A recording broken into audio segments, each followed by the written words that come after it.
Case study. Engineering की एक नई स्नातक ग्रेजुएट को एक प्रतिष्ठावान रासायनिक उद्योग में नौकरी मिली है। वह अपने कार्य से संतुष्ट है तथा उसे अच्छा वेतन भी मिलता है।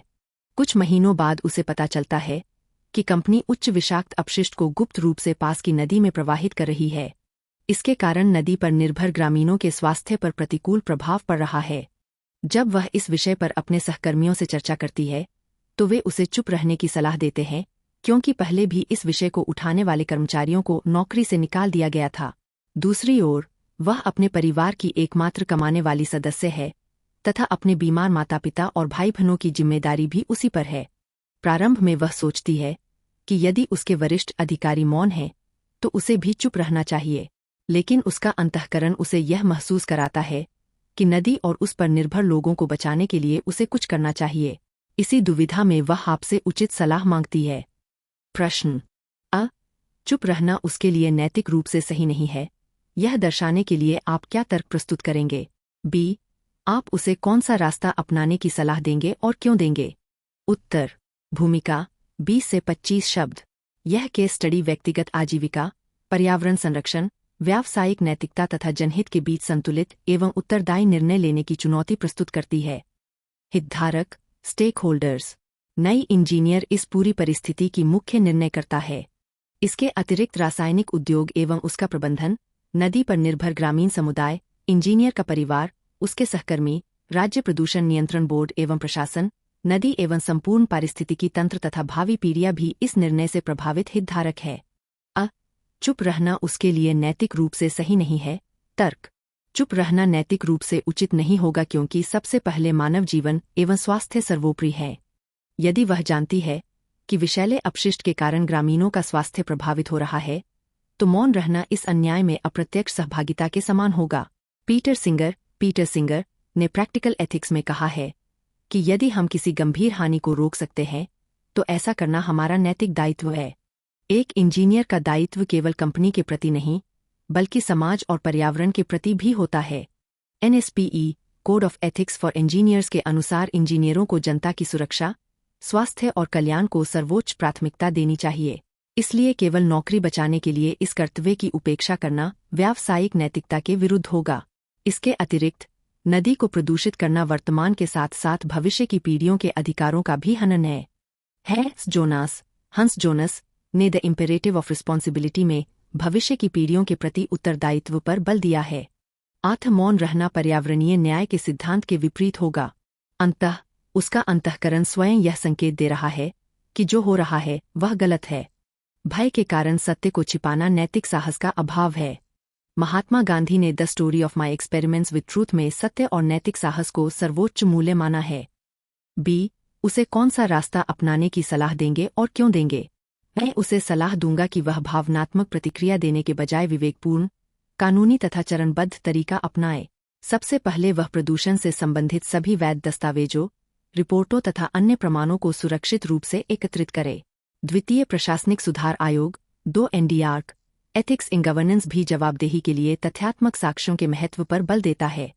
इसके बाद वह कंपनी के आंतरिक शिकायत तंत्र जैसे एथिक्स कमेटी या कंप्लायंस ऑफिसर के समक्ष लिखित शिकायत प्रस्तुत करे ताकि संस्था को अपनी गलती सुधारने का अवसर मिल सके। OECD principles of corporate governance भी पारदर्शिता और जवाबदेही को सुशासन का आधार मानते हैं। यदि इसके बाद भी सुधार न हो तो वह राज्य प्रदूषण नियंत्रण बोर्ड अथवा अन्य सक्षम वैधानिक प्राधिकरण को सूचना दे। अनुच्छेद 21 के अंतर्गत स्वच्छ एवं प्रदूषण मुक्त पर्यावरण को जीवन के अधिकार का अभिन्न भाग माना गया है तथा MC मेहता बनाम भारत संघ में पर्यावरण संरक्षण को राज्य और नागरिकों का साझा दायित्व माना गया है। साथ ही उसे अपनी व्यक्तिगत सुरक्षा और परिवार की आजीविका का भी ध्यान रखना चाहिए। जहां संभव हो, गोपनीय शिकायत, कानूनी संरक्षण तथा वैकल्पिक रोजगार की तैयारी के साथ आगे बढ़ना अधिक व्यावहारिक होगा। विसल ब्लोअर्स प्रोटेक्शन एक्ट 2014 भी जनहित में अनियमितताओं का खुलासा करने वाले व्यक्तियों को संरक्षण प्रदान करता है। निष्कर्ष 20 से 25 शब्द। सच्ची व्यावसायिक नैतिकता वही है जो व्यक्तिगत कठिनाइयों के बावजूद सत्य, जनहित, पर्यावरण संरक्षण तथा उत्तरदायी आचरण को सर्वोच्च प्राथमिकता प्रदान करे। Case study 2। केस स्टडी खनन, बांध तथा अन्य बड़े विकासात्मक परियोजनाओं के लिए आवश्यक भूमि प्रायः आदिवासी, पहाड़ी एवं ग्रामीण समुदायों से अधिग्रहित की जाती है। यद्यपि कानून के अनुसार प्रभावित परिवारों को मौद्रिक मुआवजा दिया जाता है, लेकिन इसका भुगतान अक्सर विलंब से होता है और यह उनकी दीर्घकालिक आजीविका सुनिश्चित करने के लिए पर्याप्त नहीं होता। अधिकांश विस्थापित लोगों के पास नए व्यवसाय अपनाने के लिए आवश्यक कौशल भी नहीं होता, जिसके कारण वे अंततः कम वेतन वाले प्रवासी श्रमिक बन जाते हैं। इसके अतिरिक्त विस्थापन के कारण उनका पारंपरिक सामुदायिक जीवन, संस्कृति और सामाजिक ताना-बाना भी बिखर जाता है।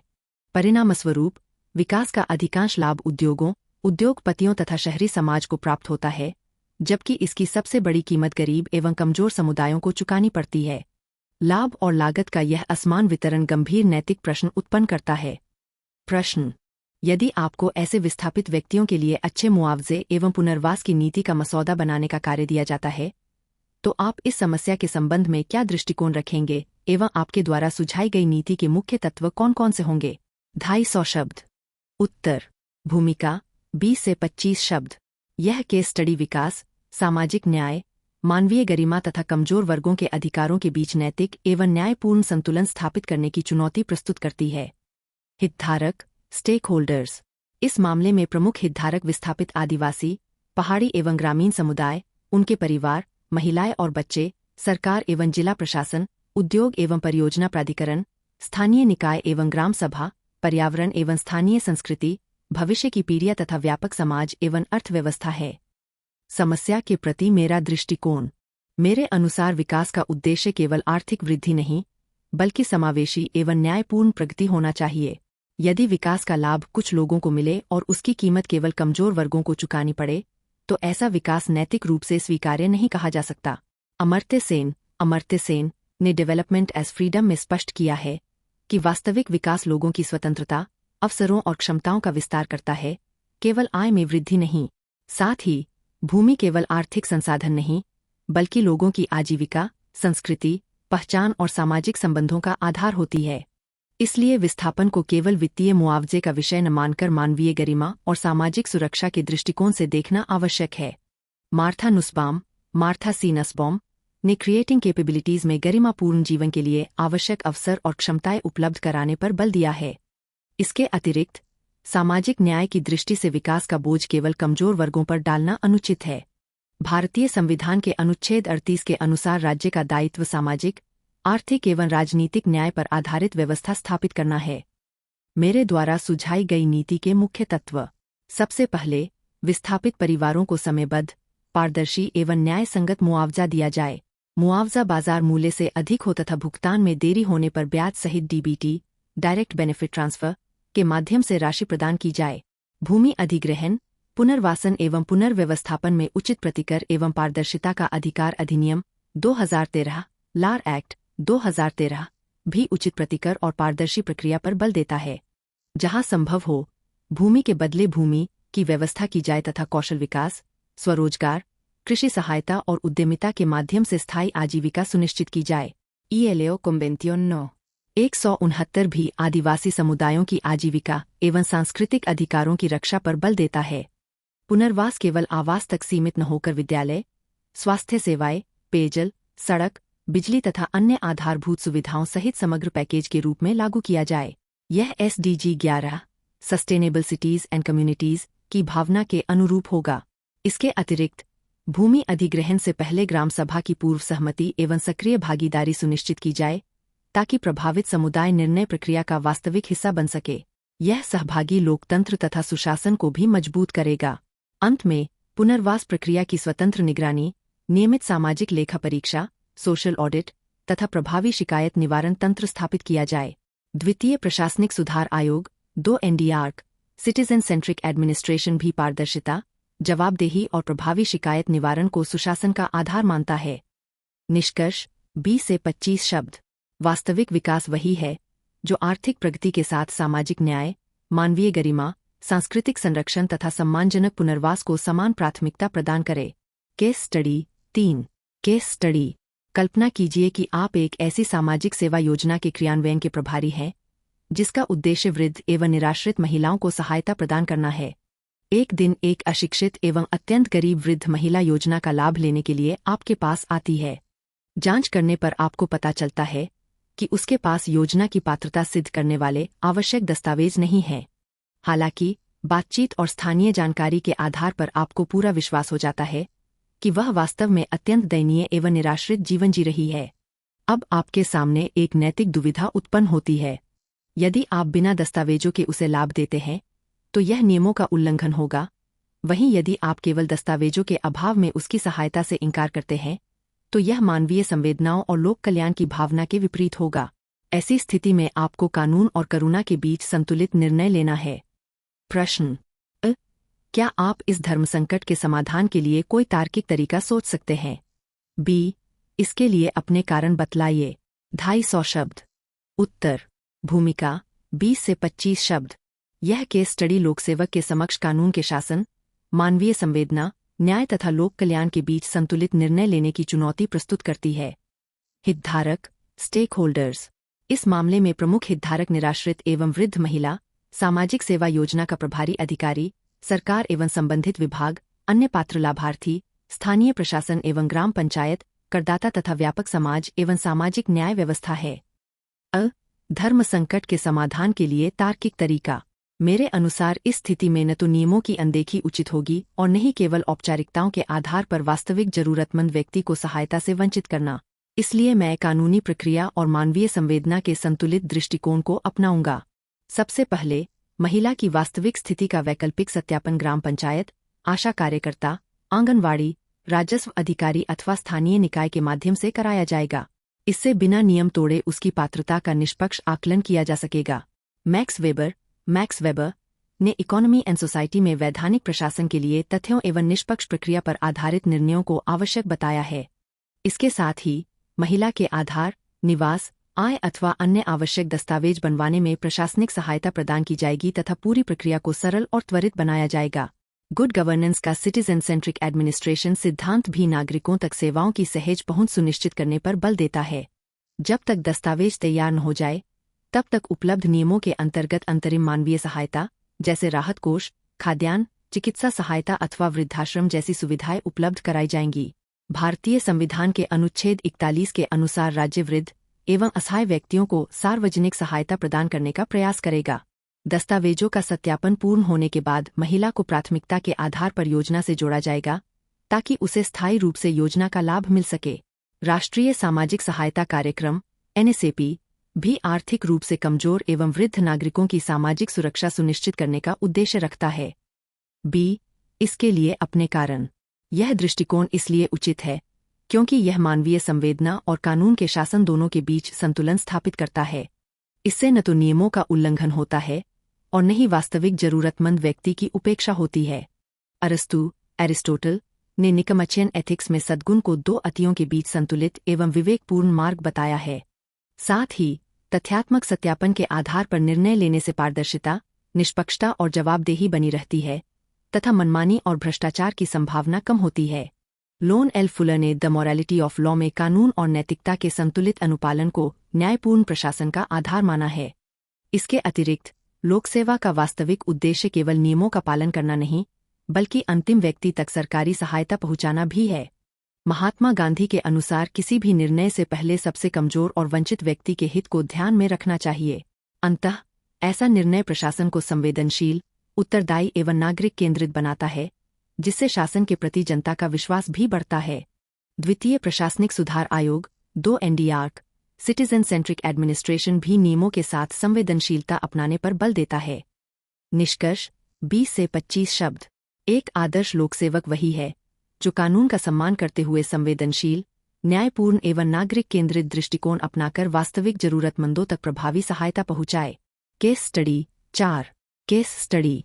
कल्पना कीजिए कि आप एक सरकारी कार्यालय में अपने विभाग के निदेशक के सहायक के रूप में कार्यरत एक युवा, महत्वाकांक्षी एवं ईमानदार कर्मचारी हैं। आपके वरिष्ठ अधिकारी अत्यंत योग्य, सहयोगी और मार्गदर्शक है तथा आप उनसे बहुत कुछ सीखना चाहते हैं। एक दिन वे अस्वस्थ होने के कारण आपको कार्यालय का आवश्यक कार्य पूरा करने के लिए अपने घर बुलाते हैं। जब आप उनके घर पहुंचते हैं तो भीतर से एक महिला के रोने तथा विवाद की आवाज सुनाई देती है। बाद में आपको ज्ञात होता है कि आपके वरिष्ठ अधिकारी अपनी पत्नी के साथ दुर्व्यवहार करते हैं और घरेलू हिंसा में संलिप्त है। कार्यालय में उनका व्यवहार आदर्श और अनुकरणीय है, जबकि निजी जीवन में वे हिंसक प्रवृत्ति रखते हैं। इस स्थिति में आपके सामने यह नैतिक दुविधा उत्पन्न होती है कि इसे व्यक्तिगत मामला मानकर अनदेखा करें या पीड़िता की सुरक्षा और न्याय सुनिश्चित करने के लिए उचित कदम उठाएं। प्रश्न: इसके बारे में सोचना छोड़ दीजिए क्योंकि यह उनका व्यक्तिगत मामला है। बी. उपयुक्त प्राधिकारी को मामले को प्रेषित कीजिए। सी. स्थिति के बारे में आपका स्वयं का नव प्रवर्तनकारी दृष्टिकोण। 250 शब्द। उत्तर: भूमिका 20 से 25 शब्द। यह केस स्टडी व्यक्तिगत गोपनीयता, महिला गरिमा, नैतिक साहस तथा लोकसेवक की संवेदनशीलता के मध्य संतुलित एवं विवेकपूर्ण निर्णय की परीक्षा लेती है। हितधारक, स्टेक होल्डर्स। इस मामले में प्रमुख हितधारक निदेशक, वरिष्ठ अधिकारी, उनकी पत्नी जो घरेलू हिंसा की संभावित पीड़िता है, युवा सहायक, निदेशक का परिवार एवं बच्चे यदि हों, विभाग एवं सरकारी संस्था, महिला संरक्षण संस्थाएं, कानून प्रवर्तन एजेंसियां तथा व्यापक समाज एवं अन्य कर्मचारी हैं। इसके बारे में सोचना छोड़ देना क्योंकि यह उनका व्यक्तिगत मामला है। विश्लेषण: यदि इस घटना को केवल व्यक्तिगत मामला मानकर अनदेखा किया जाए तो इससे वरिष्ठ अधिकारी के साथ कार्य संबंध प्रभावित नहीं होंगे तथा उनके निजी जीवन में अनावश्यक हस्तक्षेप से भी बचा जा सकेगा। किंतु यह दृष्टिकोण नैतिक एवं कानूनी दोनों दृष्टियों से उचित नहीं है। घरेलू हिंसा केवल पारिवारिक विवाद नहीं बल्कि एक दंडनीय अपराध और मानवाधिकारों का उल्लंघन है। यदि मैं मौन रहता हूं तो यह पीड़िता के प्रति अन्याय तथा हिंसा को अप्रत्यक्ष समर्थन देने के समान होगा। एक लोकसेवक के रूप में संवेदनशीलता और नैतिक साहस की अपेक्षा केवल कार्यालय तक सीमित नहीं हो सकती। सिमोन दे बोवार ने दी सेकंड सेक्स में महिलाओं के विरुद्ध अन्याय को सामाजिक समस्या माना है, न कि केवल निजी मामला। बी. उपयुक्त प्राधिकारी को मामले को प्रेषित करना। विश्लेषण: यदि पर्याप्त तथ्य एवं परिस्थितियां इसकी पुष्टि करें तो उपयुक्त प्राधिकारी को सूचना देना पीड़िता की सुरक्षा सुनिश्चित करने तथा कानून के शासन, रूल ऑफ लॉ, को स्थापित करने की दिशा में आवश्यक कदम होगा। इससे भविष्य में हिंसा की पुनरावृत्ति को भी रोका जा सकता है। हालांकि बिना पर्याप्त तथ्यों के तत्काल शिकायत करना भी उचित नहीं होगा क्योंकि इससे आरोप विवादास्पद हो सकते हैं, वरिष्ठ के साथ कार्य संबंध प्रभावित हो सकते हैं तथा पारिवारिक तनाव और बढ़ सकता है। इसलिए किसी भी कार्रवाई का आधार तथ्य, विवेक और विधि सम्मत प्रक्रिया होना चाहिए। घरेलू हिंसा से महिलाओं का संरक्षण अधिनियम 2005, protection of women from domestic violence act 2005, महिलाओं को शारीरिक, मानसिक, आर्थिक एवं भावनात्मक हिंसा से संरक्षण प्रदान करता है। सी. स्थिति के बारे में मेरा नवप्रवर्तनकारी दृष्टिकोण। मेरे विचार से सबसे पहले जल्दबाजी में निष्कर्ष निकालने के बजाय तथ्यों को समझने का प्रयास करना चाहिए। यदि उपयुक्त अवसर मिले तो मैं वरिष्ठ अधिकारी से सम्मानजनक एवं गोपनीय संवाद करूंगा तथा उन्हें अपने व्यवहार पर आत्मचिंतन और सुधार के लिए प्रेरित करूंगा। मार्टिन ब्यूबर ने आई एंदाव में संवाद और विश्वास को संघर्ष समाधान का प्रभावी माध्यम माना है। इसके साथ ही यदि संभव हो और पीड़िता सुरक्षित महसूस करे तो उसे महिला हेल्पलाइन, कानूनी सहायता, परामर्श सेवाओं तथा संरक्षण के उपलब्ध विकल्पों की जानकारी उपलब्ध कराऊंगा। यह SDG 5, जेंडर इक्वालिटी, की भावना के अनुरूप महिलाओं के विरुद्ध हिंसा समाप्त करने की दिशा में सकारात्मक कदम होगा। यदि हिंसा लगातार जारी रहे, पीड़िता गंभीर खतरे में हो अथवा पर्याप्त तथ्य उपलब्ध हों तो मैं उचित प्राधिकारी को विधि सम्मत सूचना दूंगा। इमैनुएल कांत के अनुसार नैतिक कर्तव्य का पालन व्यक्तिगत संबंधों से ऊपर होना चाहिए। दीर्घकालिक समाधान के रूप में विभाग में लैंगिक संवेदनशीलता, नैतिक नेतृत्व, तनाव प्रबंधन तथा मानसिक स्वास्थ्य से संबंधित कार्यशालाएं आयोजित करने का सुझाव दूंगा जिससे ऐसी घटनाओं की पुनरावृत्ति रोकी जा सके। राष्ट्रीय महिला आयोग NCW भी महिलाओं के लिए सुरक्षित और सम्मानजनक वातावरण को बढ़ावा देने पर बल देता है। निष्कर्ष: 20 से 25 शब्द। एक आदर्श लोकसेवक को संवेदनशील संवाद, पीड़िता की सुरक्षा, विधि सम्मत कार्रवाई तथा नैतिक साहस के माध्यम से न्यायपूर्ण एवं मानवीय समाधान सुनिश्चित करना चाहिए। Case study 5। Case study. ABC limited एक बड़ी बहुराष्ट्रीय कंपनी है जिसके व्यापक शेयरधारक है और जो विभिन्न व्यावसायिक क्षेत्रों में कार्य करती है। अपने विस्तार कार्यक्रम के अंतर्गत कंपनी ने अविकसित क्षेत्र विकासपुरी में एक नया संयंत्र स्थापित करने का निर्णय लिया है। यह संयंत्र ऊर्जा दक्ष तकनीक पर आधारित है जिससे उत्पादन लागत में लगभग 20% की कमी आएगी। साथ ही सरकार भी अविकसित क्षेत्रों में निवेश को प्रोत्साहित करने के लिए कंपनी को 5 वर्षों का टैक्स हॉलिडे प्रदान कर रही है। हालांकि स्थानीय लोगों को आशंका है कि इस परियोजना के कारण जीवनयापन की लागत बढ़ जाएगी, बाहरी लोगों के आगमन से सामाजिक एवं सांस्कृतिक परिवर्तन होंगे तथा उनके पारंपरिक जीवन और आजीविका पर प्रतिकूल प्रभाव पड़ेगा। कंपनी ने कॉर्पोरेट सोशल रिस्पॉन्सिबिलिटी (CSR) के माध्यम से लोगों का विश्वास जीतने का प्रयास किया, लेकिन विरोध समाप्त नहीं हुआ और कुछ लोगों ने न्यायालय का दरवाजा खटखटाने का निर्णय लिया। प्रश्न अ. इस मामले में अंतर्निहित समस्याओं की पहचान कीजिए। बी. आप कंपनी के लक्ष्यों एवं प्रभावित निवासियों की संतुष्टि के लिए क्या सुझाव देंगे? 300 शब्द। उत्तर: भूमिका 20 से 25 शब्द।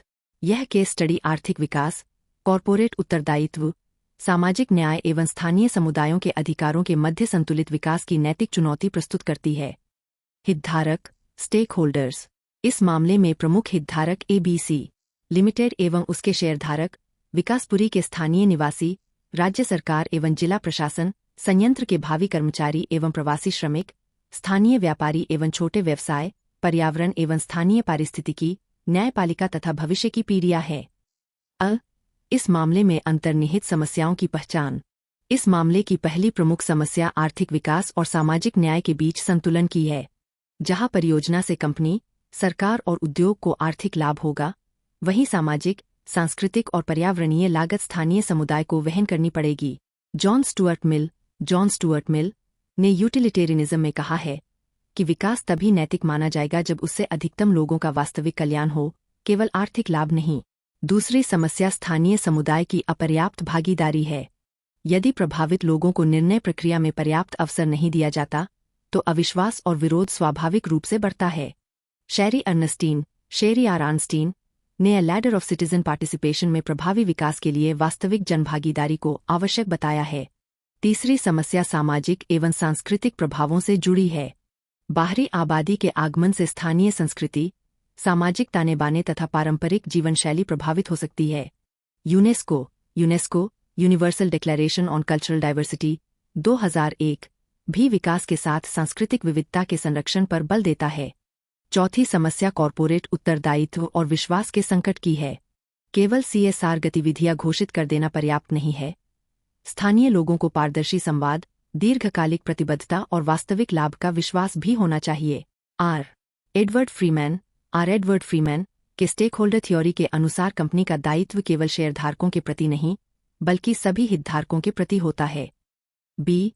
कंपनी के लक्ष्यों एवं प्रभावित निवासियों की संतुष्टि हेतु सुझाव।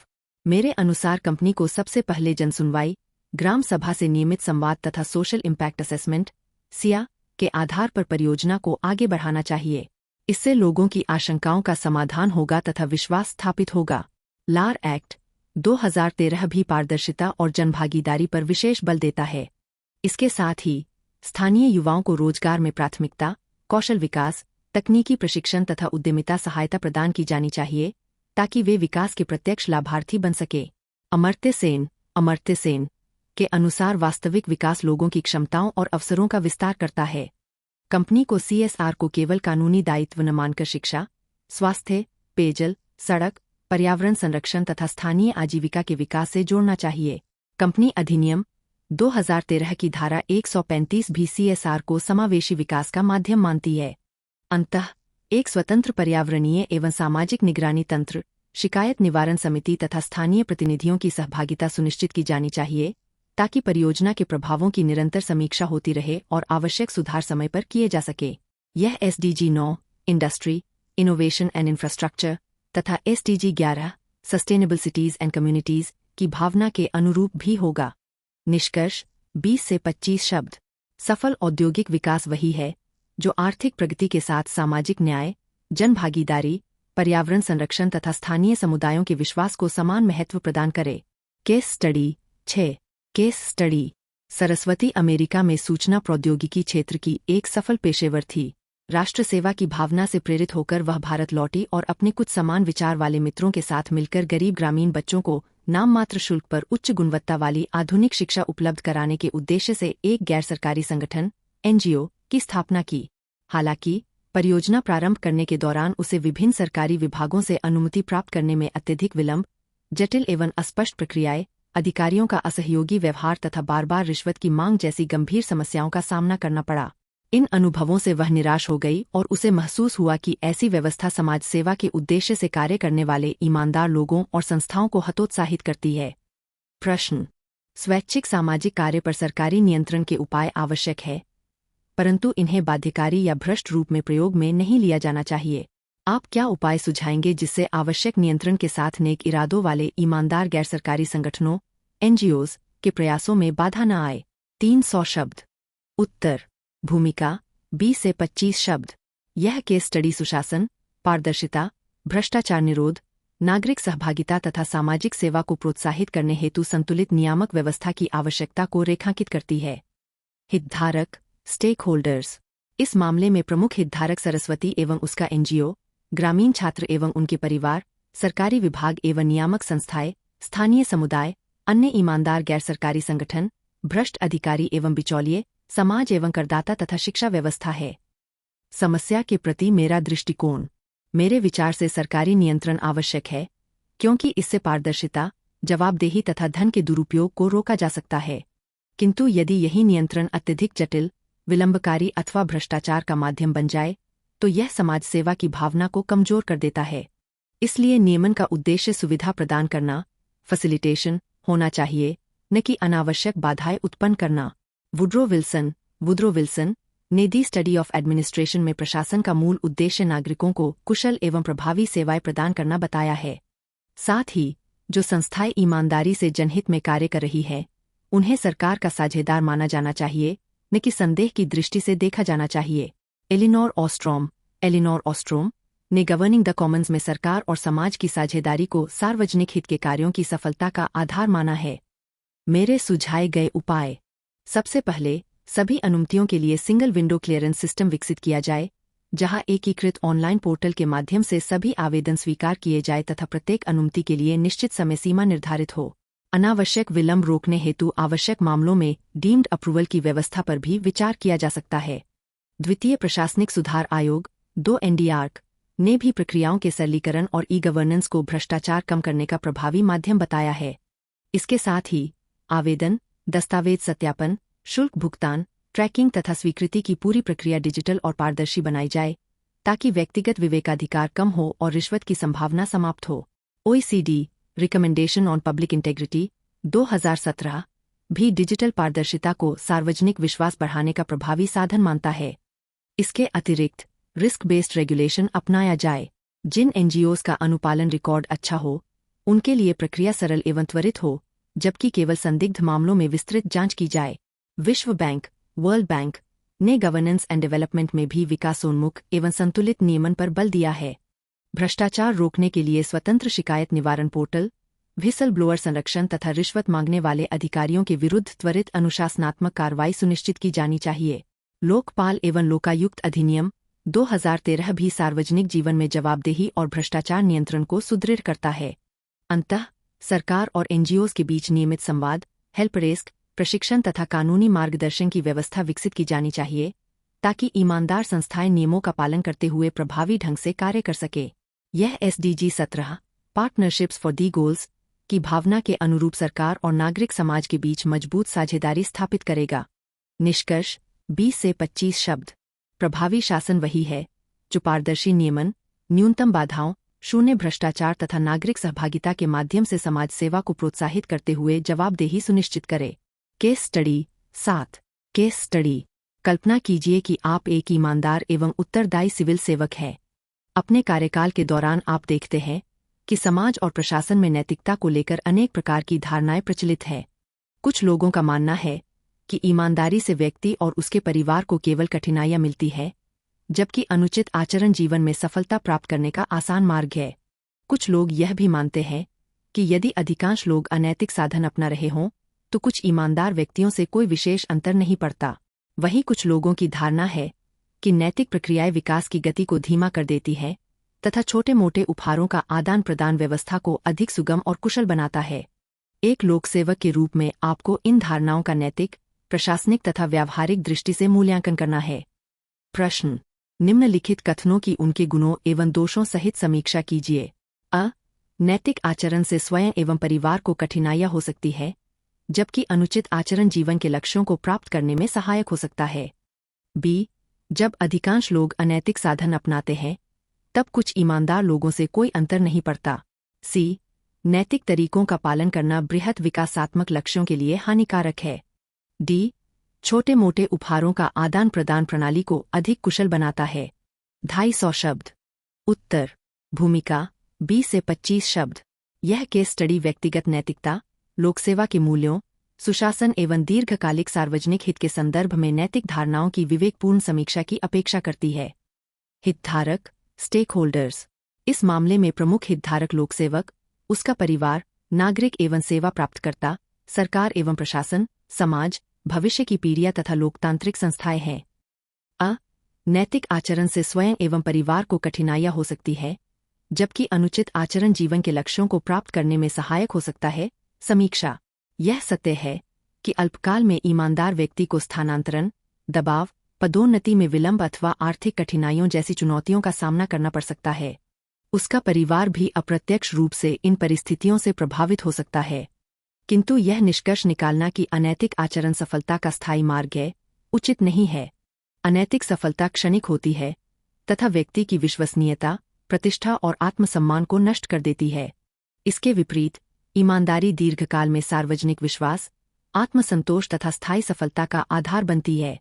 सिसेरो ने ऑन ड्यूटीज दे ऑफिशीज में कहा है कि कर्तव्य और नैतिकता से समझौता करके प्राप्त लाभ वास्तविक लाभ नहीं होता। बी। जब अधिकांश लोग अनैतिक साधन अपनाते हैं, तब कुछ ईमानदार लोगों से कोई अंतर नहीं पड़ता। समीक्षा। यह धारणा व्यवस्था के प्रति निराशा और व्यावहारिक कठिनाइयों को अवश्य दर्शाती है, क्योंकि व्यापक भ्रष्टाचार के बीच अकेला ईमानदार व्यक्ति स्वयं को असहाय महसूस कर सकता है। फिर भी इतिहास यह सिद्ध करता है कि हर सकारात्मक परिवर्तन कुछ साहसी और ईमानदार व्यक्तियों से ही प्रारंभ हुआ है। ऐसे लोग संस्थागत संस्कृति, जनविश्वास तथा नैतिक नेतृत्व का निर्माण करते हैं और दूसरों के लिए प्रेरणा बनते हैं। वैक्लाव हावेल ने the power of the powerless में कहा है कि सत्य और नैतिक साहस रखने वाले कुछ लोग भी व्यवस्था में बड़ा परिवर्तन ला सकते हैं। सी। नैतिक तरीकों का पालन करना बृहत विकासात्मक लक्ष्यों के लिए हानिकारक है। समीक्षा। यह तर्क दिया जा सकता है कि पारदर्शी प्रक्रियाओं, जन सुनवाई अथवा कानूनी औपचारिकताओं के कारण निर्णय लेने में कुछ अधिक समय लग सकता है, किंतु वास्तव में भ्रष्टाचार, पक्षपात और अनैतिकता परियोजनाओं की लागत बढ़ाते हैं, विकास में देरी करते हैं तथा संसाधनों का दुरुपयोग करते हैं। इसलिए दीर्घकाल में नैतिकता ही सतत एवं समावेशी विकास का आधार है। संयुक्त राष्ट्र यूनाइटेड नेशंस ने SDG 16 के माध्यम से उत्तरदायी, पारदर्शी एवं प्रभावी संस्थाओं को सतत विकास की अनिवार्य शर्त माना है। डी। छोटे मोटे उपहारों का आदान प्रदान प्रणाली को अधिक कुशल बनाता है। समीक्षा। कुछ सामाजिक एवं सांस्कृतिक अवसरों पर प्रतीकात्मक और पारदर्शी उपहार शिष्टाचार का हिस्सा हो सकते हैं और उनका उद्देश्य रिश्ता मजबूत करना हो सकता है, किंतु लोकसेवा में ऐसे उपहार धीरे धीरे हितों के टकराव, कॉन्फ्लिक्ट ऑफ इंटरेस्ट, पक्षपात और भ्रष्टाचार का कारण बन सकते हैं। इससे निर्णयों की निष्पक्षता प्रभावित होती है तथा जनता का विश्वास कमजोर पड़ता है। नोलन समिति, committee on standards in public life, 1995 ने इंटेग्रिटी और ऑब्जेक्टिविटी को लोकसेवा का मूल आधार माना है तथा निजी लाभ से प्रभावित निर्णयों का विरोध किया है। निष्कर्ष। 20 से 25 शब्द। नैतिकता अल्पकाल में कठिन अवश्य प्रतीत हो सकती है, किंतु दीर्घकाल में वही सुशासन, जनविश्वास, सतत विकास तथा सशक्त लोकतंत्र की सबसे मजबूत आधारशिला सिद्ध होती है। Case study 8। Case study. कल्पना कीजिए कि आप भारतीय प्रशासनिक सेवा IAS में चयनित होने की आकांक्षा रखते हैं। संघ लोक सेवा आयोग की परीक्षा के सभी चरण सफलतापूर्वक पार करने के बाद आप अपने अंतिम व्यक्तिगत साक्षात्कार के लिए जा रहे हैं। यह आपके वर्षों के परिश्रम और सपनों का निर्णायक क्षण है। रास्ते में अचानक आप एक सड़क दुर्घटना देखते हैं। दुर्घटना में गंभीर रूप से घायल एक माँ और उसका बच्चा है, जो आपके रिश्तेदार भी हैं। उनकी स्थिति अत्यंत गंभीर है और उन्हें तत्काल चिकित्सा सहायता की आवश्यकता है।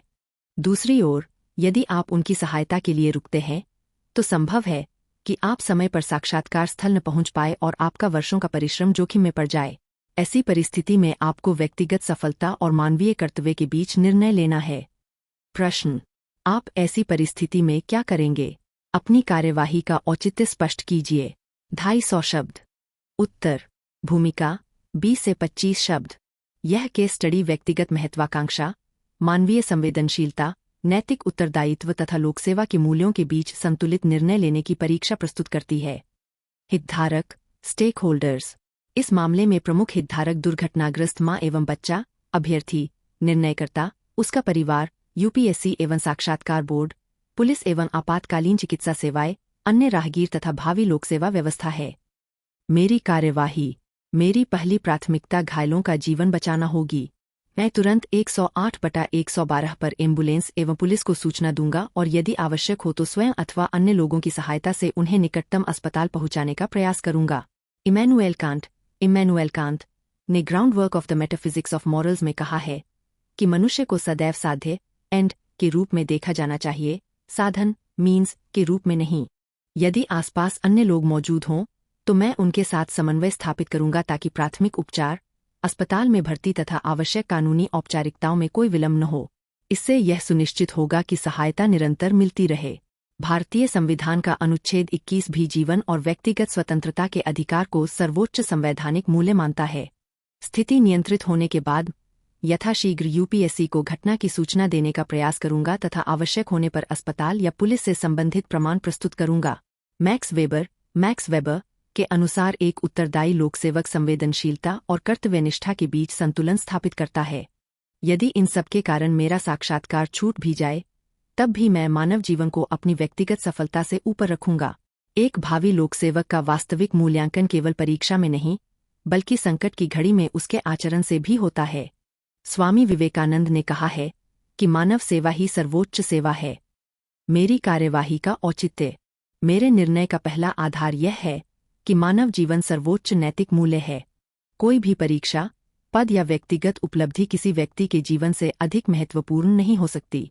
दूसरा, लोकसेवा का वास्तविक उद्देश्य केवल प्रशासन चलाना नहीं बल्कि मानवता, करुणा और उत्तरदायित्व का पालन करना है। यदि मैं संकट की घड़ी में सहायता नहीं करूं तो लोकसेवा के मूल्यों के प्रति मेरी प्रतिबद्धता संदिग्ध होगी। अंततः ऐसा निर्णय नैतिक नेतृत्व का परिचायक होगा और समाज में संवेदनशीलता, उत्तरदायित्व तथा विश्वास को सुदृढ़ करेगा। कैरोल गिलिगन ने इन ए डिफरेंट वॉइस में एथिक्स ऑफ केयर अर्थात करुणा और देखभाल को नैतिक निर्णयों का महत्वपूर्ण आधार माना है। निष्कर्ष 20 से 25 शब्द।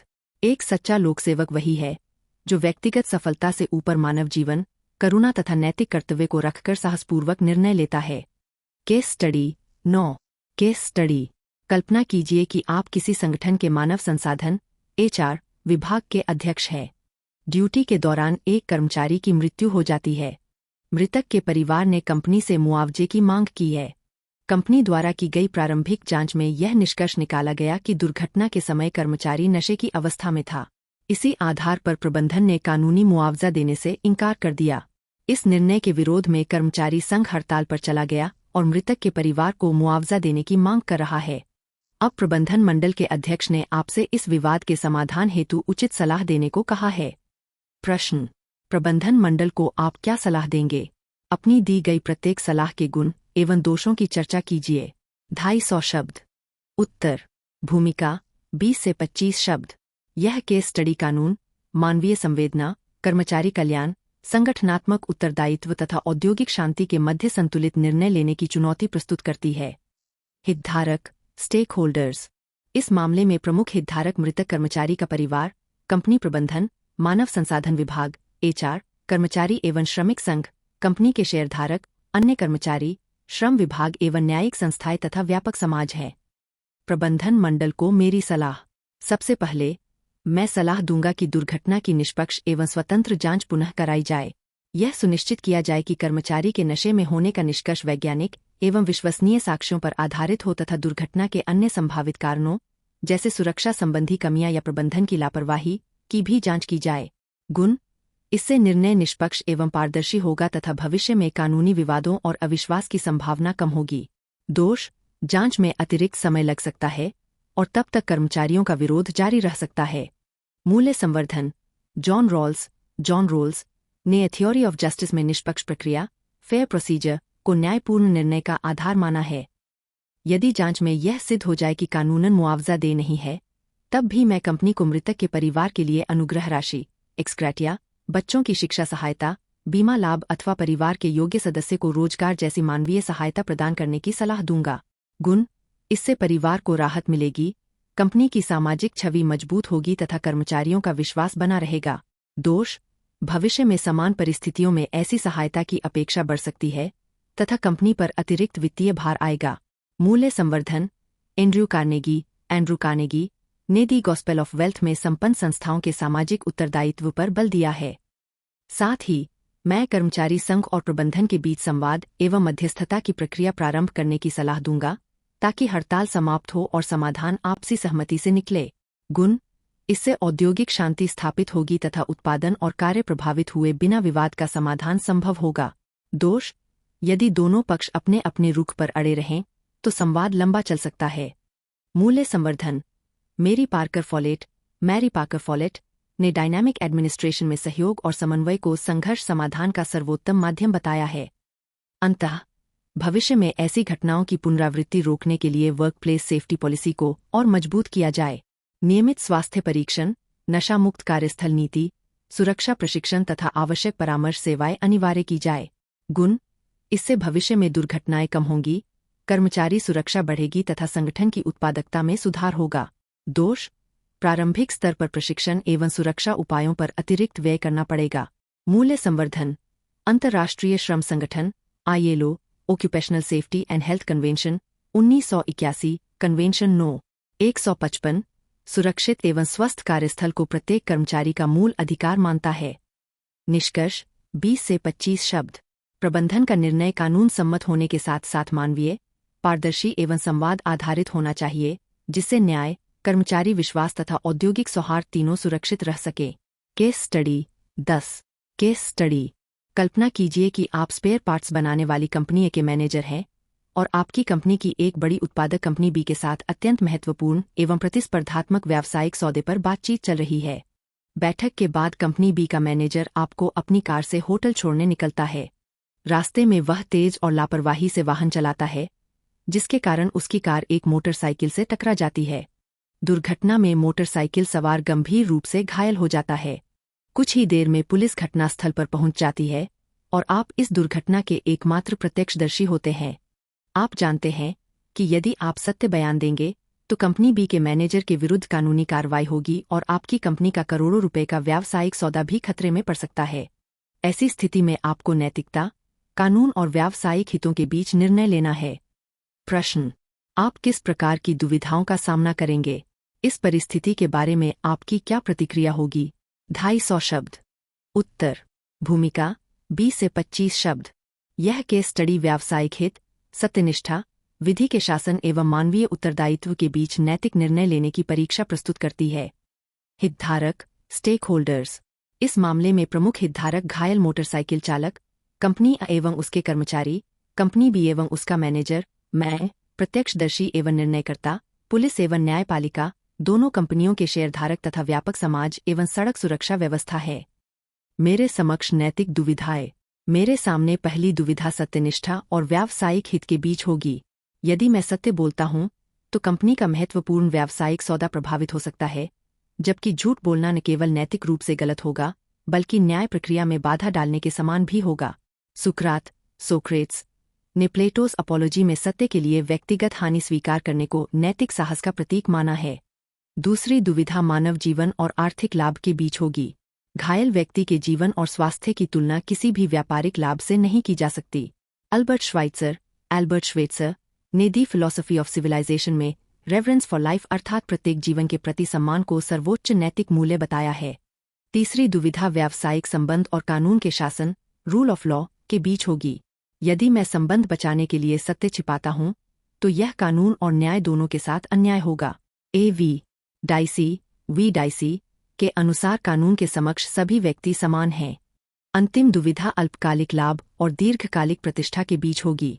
एक झूठ से तत्काल आर्थिक लाभ मिल सकता है, किंतु इससे मेरी व्यक्तिगत विश्वसनीयता तथा कंपनी की नैतिक छवि दोनों को दीर्घकालिक क्षति पहुंचेगी। वॉरेन बफेट ने कहा है कि प्रतिष्ठा बनाने में वर्षों लगते हैं, लेकिन उसे खोने में कुछ मिनट ही पर्याप्त होते हैं। इस परिस्थिति में मेरी प्रतिक्रिया, सबसे पहले मैं घायल व्यक्ति की तत्काल सहायता सुनिश्चित करूंगा। एम्बुलेंस एवं पुलिस को सूचना देकर आवश्यक होने पर स्वयं भी उसे शीघ्र अस्पताल पहुंचाने का प्रयास करूंगा। अनुच्छेद 21 जीवन एवं व्यक्तिगत स्वतंत्रता के अधिकार को सर्वोच्च संवैधानिक मूल्य मानता है। इसके बाद मैं पुलिस के समक्ष सत्य, निष्पक्ष और तथ्यात्मक बयान दूंगा। मेरा निर्णय किसी व्यावसायिक लाभ, दबाव अथवा व्यक्तिगत संबंध से प्रभावित नहीं होगा। इमैनुएल कांट ने ground work of the metaphysics of morals में सत्य बोलने को नैतिक कर्तव्य माना है, चाहे परिणाम कुछ भी हों। साथ ही मैं अपनी कंपनी के वरिष्ठ अधिकारियों को पूरी घटना से पारदर्शी रूप से अवगत कराऊंगा और स्पष्ट करूंगा कि दीर्घकालिक व्यावसायिक सफलता केवल नैतिक एवं कानून सम्मत आचरण पर ही आधारित हो सकती है। एडवर्ड फ्रीमैन की स्टेक होल्डर थ्योरी भी उत्तरदायी व्यावसायिक आचरण को स्थायी सफलता का आधार मानती है। अंततः मैं दोनों कंपनियों में सड़क सुरक्षा, उत्तरदायी ड्राइविंग तथा व्यावसायिक नैतिकता को मजबूत करने के लिए स्पष्ट आचार संहिता और नियमित जागरूकता कार्यक्रम चलाने का सुझाव दूंगा, ताकि भविष्य में ऐसी घटनाओं की पुनरावृत्ति न हो। निष्कर्ष 20 से 25 शब्द। सच्ची व्यावसायिक सफलता वही है जो सत्यनिष्ठा, कानून के सम्मान तथा मानवीय जीवन की रक्षा को आर्थिक हितों से ऊपर रखकर प्राप्त की जाए। Case study 1।